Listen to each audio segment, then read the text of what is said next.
walang mapait na kape at nakakainip na araw sa Keroppi Podcast.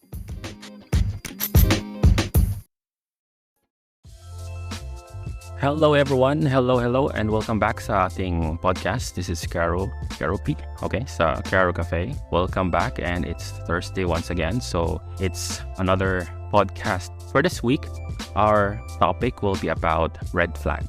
Relationship red flag. Hindi yung red flag sa manok ng Jollibee or ng McDonald's, no? So it's about relationship red flag.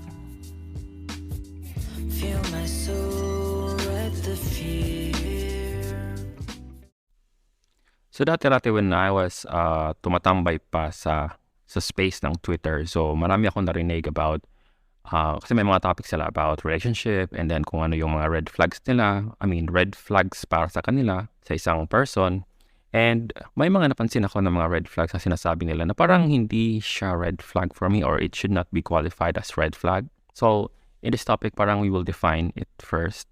And also, I will also give my own definition about it kasi may kanya-kanya rin naman tayong definition of red flag, no? So malamang yung sa kanila is different. It's just that parang for me personally, parang it's unfair yung definition nila ng red flag, no? Pero well, it's them, so wala tayong choice. But it's just, you know, parang let's just say na parang eye-opener. So ang podcast na ito, what is a red flag and when can you say that this is a red flag and when you cannot say. One of the striking parang comment doon na remember ko was the comment about red flag sa kanya kung kunwari mabaho yung hininga or hindi naliligo araw-araw or something na may morning star. It's a very shallow reason for a red flag. Alam mo yun, yung parang I don't consider it as a red flag. Parang if it's something na hindi siya na-resolve within 5 seconds. I think one of the speakers also mentioned this one and I'm also adapting to it and agree to it na if it's something na hindi mo siya nakukuha within 5 seconds, first is hindi ka dapat mag-comment about it. I mean, if you're going to comment it like silently, secretly, discreetly to that person. For example, yung meron kang morning star or you know what morning star is, yung may crust ka sa eyes mo because of your probably sleeping, something like that, or you're after you sleep, diba, may mga crust ka sa eyes around. So ayun, so mga ganon, or kung wari mabaho yung hininga mo, mga ganon. So I don't think that it's a red flag for me. So if it's related to health, hindi siya red flag and it should not be a red flag. So ayan, nagde-define na tayo ng ating sariling red flag, but later on we will try to do some research through Google and probably we can find some, a real definition of red flag based on professionals. But right now, let me say it first, yung mga, kumbaga for me, it should not be red flag and what is a red flag. Parang ganun. So first, right now, yung nga sinabi ko na a red flag should not be related to health or something like you cannot change in an instant. So that is not a red flag. What is a red flag is something na that person have, kasi red flag for the other pala, you have also your red flag, but let's focus first on the red flag, your definition of red flag towards people na na-meet mo. So the red flag is something na first is will not fit you immediately. Something na he or she can change it in the future if he or she is willing to. Diba? Something na kaya niyang mabago in the future as long as meron siyang willingness. So, for example, yung kahirapan, can you consider kahirapan as a red flag? So some people will say yes, some people will say no. But for me, hindi siya red flag kung kahirapan lang, no? So you need to deep dive on on that level. For example, red flag yung kahirapan. So as a kahirapan, hindi yun red flag, but the cause of kahirapan, depende yun kasi baka mahirap siya because wala siyang work, right? So having no work is a red flag. Pero yung pagiging mahirap is not a red flag. So yung actions niya na supposedly kaya niyang dapat niyang gawin in the future, yun nga yung sinabi ko na parang if it's something na kayang ma-change in the future by just willingly doing something about it, pero hindi niya ginawa, then that's a red flag. Pero if it's about health or if it's something na, parang hindi siya impossible na immediately ma-resolve in 5 seconds or maybe a minute, then that is not a red flag. Medyo magulo, no? Pero I hope I make sense.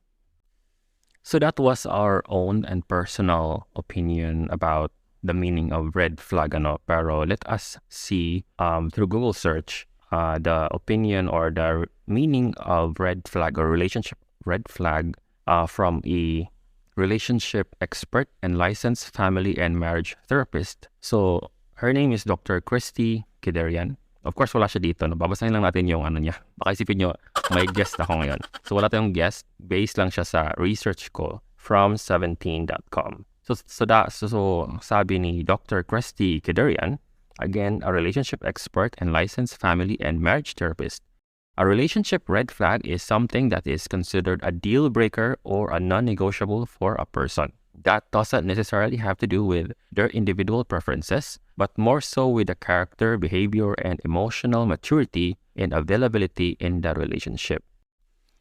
So again, sabi nga ni Dr. Christy na when we define a red flag, it should be something na a really deal breaker or non-negotiable sa isang person na na-meet natin. And those things are probably like mga toxic kineso, mga ganon. So something na, hindi siya shallow na reasoning or something. Dapat from within talaga. Dapat we need to understand or we need to know what is a deal breaker things to us. And before we can, set that one, before we can identify what are the deal breakers and non-negotiable things, so we should consider first identifying what are those, right? So ano yung parang for us, we need to set first our own standard kung ano yung parang negotiable, non-negotiable, and stuff like that. So yun. And basically, it should be something fair din. Hindi yung parang, okay, everything is non-negotiable, parang ganon, walang ganon. So you need to be fair also with the other person because of course, you too may have a lot of red flags too. So para fair din, no? So you need to, be fair in creating your standard, setting the kineso mo, and of course, kung ano yung mga non-negotiable na item. And it should be something na parang, yun nga yung sinabi ko earlier, na parang hindi siya about related sa health or something that can be changed in a few seconds or a minute. Diba? It should be something na parang long-term na attributes na isang person or maybe character or attitude. Yun nga yung sinabi ni Dr. Christy, behavior and emotional maturity. And also availability in the relationship. Very important yung availability kasi baka naman yun rin naging kayo and then pero wala pala siya parate. It could be but maybe it's not that a deal breaker for some yung availability kasi meron din namang mga long term hindi pala long term long distance relationship kineso, diba? So it maybe work for others but for others baka hindi. So the availability part is parang optional. Okay, but yung other areas such as character, behavior, attitude, emotional maturity, ganon, is parang you need to have those, tawag doon, parang skeleton of your setting of your standard kineso, right? So you need to have those areas set. Hindi yung parang dahil pangit siya, it's a red flag. So that's very subjective, no? And I think defining that way is you are a red flag already because I think that is narcissistic so not sure, but if you have that kind of definition of a red flag na parang shallow and then especially if it's about looks and parang superficial lang, I think you are the red flag. Well, of course we all have red flags pero that's something that you need to check. Okay? And since hindi tayo ganun ka-master sa relationship kineso, so we only have like a few, less than 5 relationships lang naman so far. So hindi tayo ganun ka kumbaga SME, master or something like that. Wala tayong ganun klaseng label or award sa relationship. So, nagre-research na lang tayo ngayon. So, as of now, I am here at thescienceofpeople.com and we are looking at the list of red flags during dating. So, I will try to look at some of them and read to you and make a little bit of it, probably. Medyo madami-dami ito, no? So, pero ito na lang yung parang I will give na lang siguro 5 out of, ilan ba to, 14 or 20 red flags. 5 lang yung parang pinaka-common na usual din nating napapansin during dating season. So, first is isolation. Sabi dito, isolation is, example is they only want to be with you. And while that might sound flattering, they also encourage you to cut ties with friends and family. So yun, pinaka-common yung parang, especially pag mga younger age na person yung dinidate mo, no? So parang it's common to them na parang, ikaw lang yung mundo ko, Keneso. So that one is a red flag. Maybe like a red flag, pero hindi din siya, pero you need to observe the person. If the person is parang kinakat ties ka na, meaning, hindi ka na pinapayagan makipagkita sa mga friends mo. So, yun, it's a red flag already. Next item is selfish. I think it's very self-explanatory, no, na selfish. So, if the person is too selfish, like parang everything is about him or her or something like that, or parang meron siyang narcissistic attitude, and that will create a toxic feeling towards him, her, and also to you. Parang ganon. So that's already a red flag kasi, parang it starts a hostile environment na if that person is like that. And speaking of hostile, so another reason kung magkakaroon ng hostile environment if you are with that person is being rude. If that person is rude, so alam mo na. So mapapasaba ka sa giyera ng hindi oras. That's already a red flag, no? So, we need to consider that one. If you're going to date someone, it should be someone na parang meron din namang, kumbaga sa Bisaya pa is batasan. Meron siyang magandang pag-uugali towards people, towards you, di ba? Kasi kung maging kayo niyan, so, I don't know what will happen to you, right? So, doon pa lang, dapat yun ang red flag. Isa sa mga red flag mo. And another one common red flag is all-consuming. So all-consuming means they say they love you right away, and even if you're not there yet, it only matters that you satisfy their needs. So yung mga nag-I love you sa first weeks, days ng nasa dating stage pala kayo pero nag-I love you na, that's a red flag. Yun yung pinakauna kong na-learn actually. Yung pag may nagsabi ng I love you, red flag agad yan kasi hindi dapat I love you yung first. Kaya pala pansin ko sa mga BL series or even hindi BL series or yung parang sa Korean yata yon, mga Korean series, na they don't say I love you, but they say I like you. Kasi nga, kaya pala ganun because saying I love you sa early stage ng relationship is a red flag pala, ma'am. So yun yung natutunan ko and now also, and that's what I'm also parang looking for. If the person is saying that one, alams na. And the next part, this is the last one na nakita ko na parang controversial probably sa iba kasi it's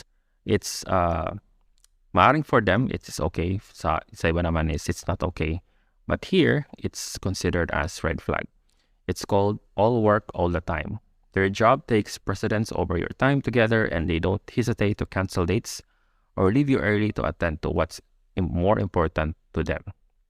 So yun, yung work, yung hadlang sa relasyon ninyo. So that's already a red flag according to this one, but maybe to some it's fine. It's up to you kung anong kaya niyo. Pero sa example niya, if kung ikaw is hindi ka naging important sa mga dates niya because parang siya na-cancel because of work, then I think you need to consider na then to leave and find another person that can at least, make time for you. So yeah, so partly it's a red flag and partly it's for me not kasi, di ba, sometimes you need, di ba, parang yung iba, sasabi nila, they want a hardworking person. So, ito na nga, marami siyang work, busy siya sa work, so that's, di ba, can be considered as hard work.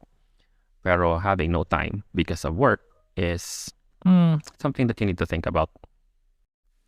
Ayan, so wag na muna nating habaan ang ating topic, no, sa red flag. So yun na nga, so tapusin na natin to. So those are the things about red flags. So for a recap, so I provide you 5 dating red flags that you might consider and might consider also checking, and common din naman siya.